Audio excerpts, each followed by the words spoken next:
Hey guys, welcome back. Today I wanted to give some recommendations on neutral eyeshadow palettes. I did have a question recently on one of my videos from a subscriber named Rosella asking me for a recommendation between two neutral palettes. I'm going to talk about both of them in here. One was the Too Faced Natural Eyes and the other one was the ABH Soft Glam. So Rosella, thank you for your question. You have sparked this video and I appreciate that. So without further ado, let's do this. So how I'm going to structure it is in terms of price point. So I'm going to start with the cheapest options and then move up to the more expensive ones. Now when I say cheap, I don't mean that the product itself is cheap. I just mean that it has a lower price point. And this palette in particular is excellent for beginners. So if you are just brand new to makeup, you don't want a ton of shadows to play around with, you're not really interested in creating all these really colorful and elaborate looks, you just want something for everyday purposes to sort of spruce up what you're naturally working with, then I cannot recommend the Wet n Wild palette in Walking on Eggshells enough. This is about, I'm going to say about $5 here in Canada. You can find them at Walmart or Rexall. And it just comes with 4 shadows. There they are there. To help keep it even more user-friendly, they're labeled in terms of where they would go. So you've got crease, transition, lid, brow bone. And on the back as well, there's a little tutorial there with everything explained to the side of it. So this is one of those palettes that is just a staple. If you just want to be able to do the same look, not think about it, and look just spruced up every time you wear it, then this is the one to go for. If you want a little bit more variety, but you still don't want to break the bank, I would suggest looking at one of the Wet n Wild 10 pan shadows. The one that I have here is not a basic peach, and if I can figure out how to open it, there we go. There are the shadows in there. The 2 transition shades are labeled for you, and again, on the back there are 2 sort of tutorials here with all the shades listed down below to make it as easy as possible to follow. And this, honestly, I'm just going to call it a non-fuck-upable palette because you can't fuck it up. All of the shades are complementary. All of them work well with each other. You have a little pop of blue over here. You have some more shimmery shadows. You've got nice matte shades, you've got a nice beautiful orange here that you can really warm any look up with, and you really can't mess it up because all of these shades work well together. So if you just want to use one shadow for a one and done look, you want to pair 2 of them together, or you want to go crazy and maybe put 6 of them on your eyes, they're all going to play nice in the sandbox and they're all going to get along with each other. So this is a palette that I would highly recommend for beginners, or for people who are experienced with makeup but just don't want to spend a ton of money on it. You can't really go wrong with this, and the quality of these Wet n Wild shadows is very surprising, especially considering the price point on them. They are beautiful shadows to work with. These palettes are going to run you maybe in the $8 range at Walmart here in Canada. I'm going off the top of my head, but I know they're really not pricey. They're not even $1 a shadow. So definitely not pricey, and they have a few different varieties to choose from as well. Moving up to the $30 range, I have a couple of options there as well.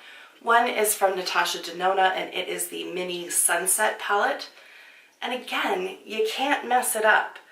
There are the shadows there. You have 2 mattes, the rest are sort of metallic shimmer kind of finishes. And again, you have a transition shade, you have a crease shade, you have any one of these could just be on the lid. You could put either of these on the lid and just smudge that onto the lower lash line. You can basically do whatever you want with this. And again, because they are all very complementary in tone, it's all going to look beautiful together no matter what you do. So I really recommend this. Her palettes, like the big palettes, can run up to $300. So $30 for a palette's really not that bad. The shadows do perform every bit as well as the larger shadows do, or the larger palettes do. So she hasn't compromised on quality here, just condensed the size of it and condensed the number of options that you have. And again, that helps to make it user-friendly because you're not overwhelmed with variety. Another $30 option that again is not going to be overwhelming and really has the same kind of color scheme as the Natasha Denona one is the Tarteist Pro to Go. There it is there. It drives me a little bit bananas that these two shadows are in circles and not in squares, but we'll get past that for the sake of this video. So you have 3 matte shadows and then 3 more shimmery shadows. So again, they're all gonna play nicely together and you can't fuck it up. I rail on Tarte quite hard, I really do, but their shadow performance is beautiful. I just wish that they would expand their variety, because basically if you have this palette, you have all of their palettes.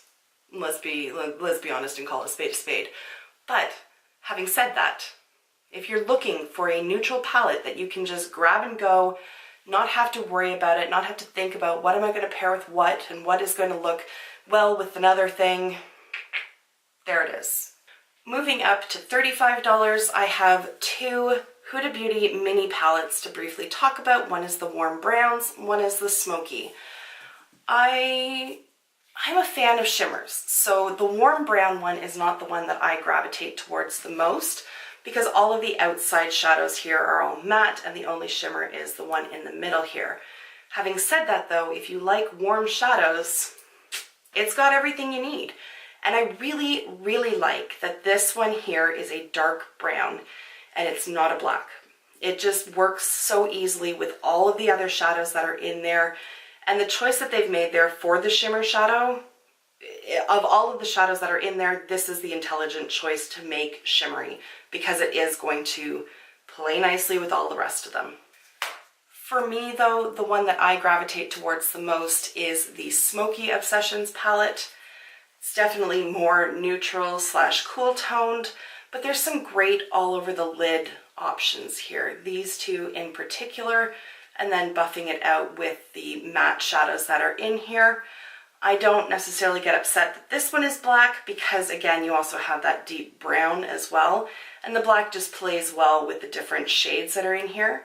But these are the 2 that I really like all over the lid with just a little bit of the brown shadows here to buff it all out. Next up is from Too Faced. It's the Natural Eyes palette. This is $48 at Sephora here in Canada. And for that, you're getting 9 shadows. There they are there. And again, you have a mix of matte and shimmery shades as well. And I find with some of these shimmery shades, like this one, for example, you can just buff this one shade all over the lids and a lot of that shimmer just kind of disappears. And it's an excellent sort of one and done shadow. So the nice thing about these palettes from Too Faced is that they are, again, very user-friendly. A, because all of the shadows, once again, can be mixed and matched as you see fit. And B, if you get really stuck, you can just look across the row and there's a look contained within each row right there.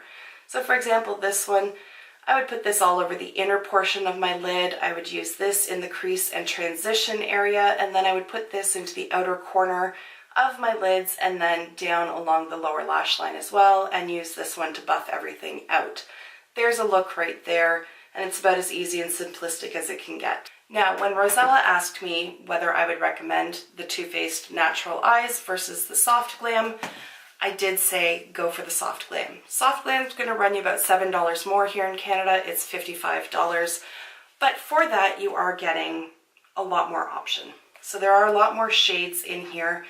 And in this one, you're getting a dusty purple, you're getting a reddish tone, you have the black here, and then across the board with some of these shimmers, you have more pink tones. So there's just more variety while it still is soft and neutral.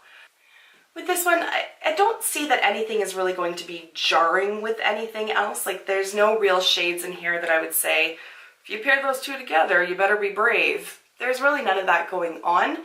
But it's a lot less intuitive than the other palettes that I have shown so far. Also, Anastasia Beverly Hills shadows, they're a little bit fussy.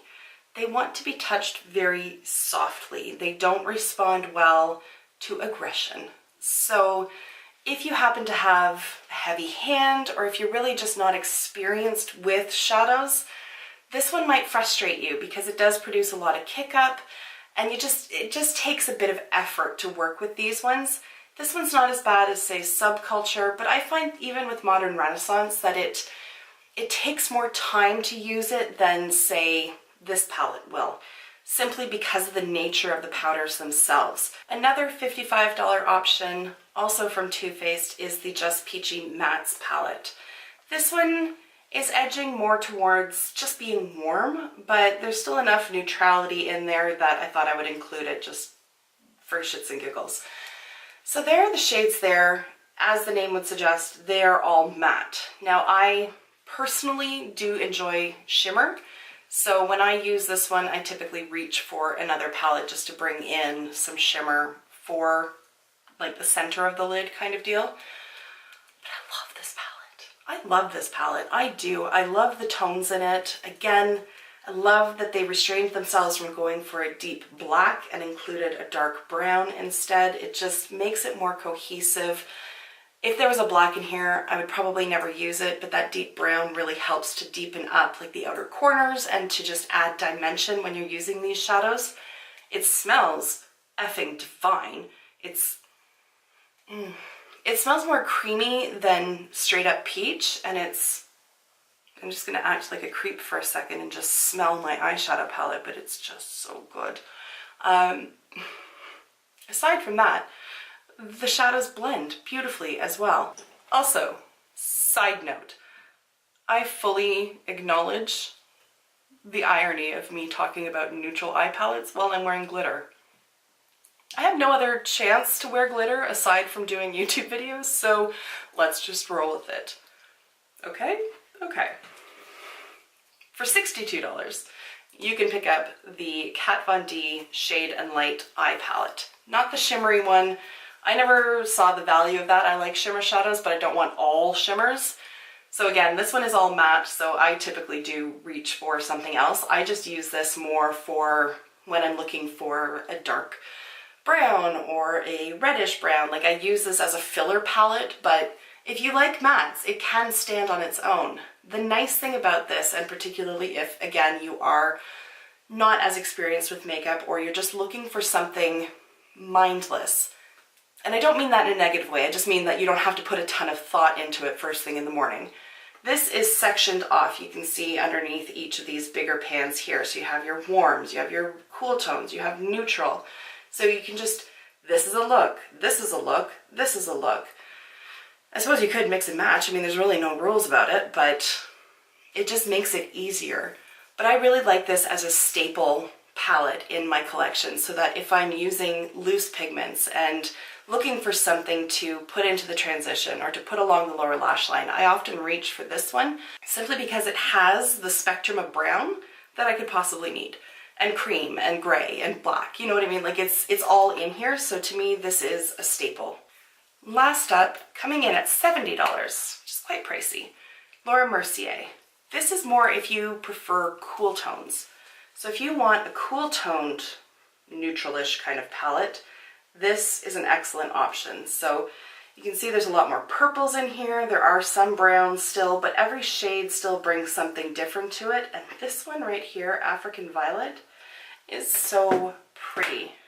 It's just purple with a little bit of a pink shift to it, and it's unlike any other shadow that I have in my palette collection, and I think it's just stunning.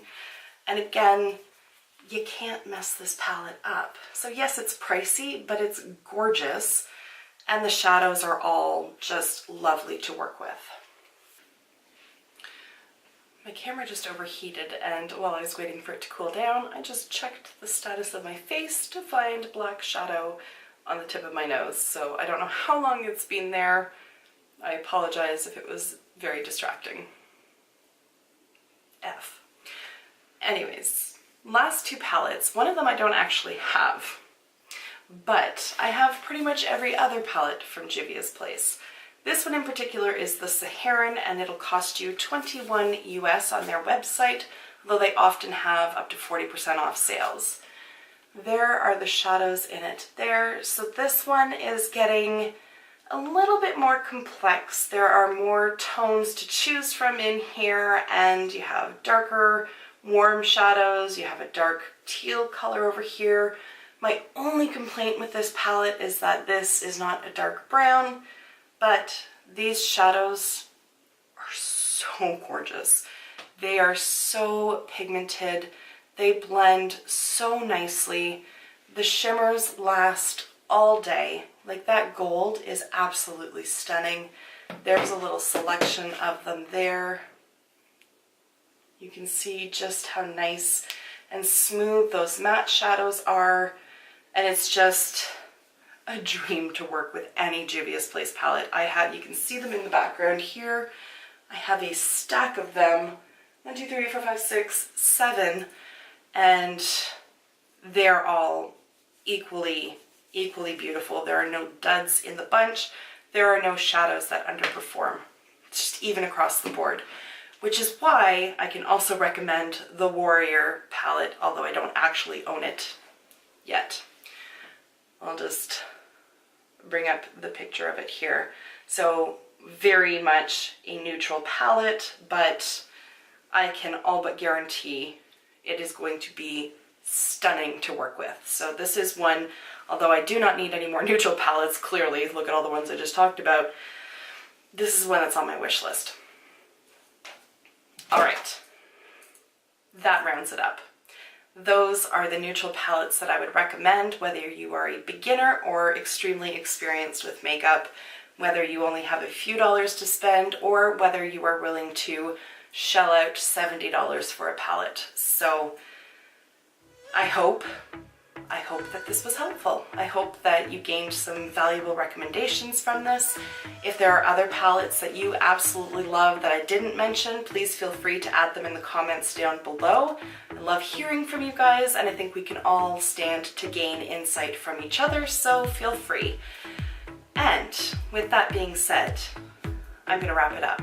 Thank you, as always, for taking the time to watch, and I will see you in my next video. Until then, just be a decent human being. Bye for now, guys.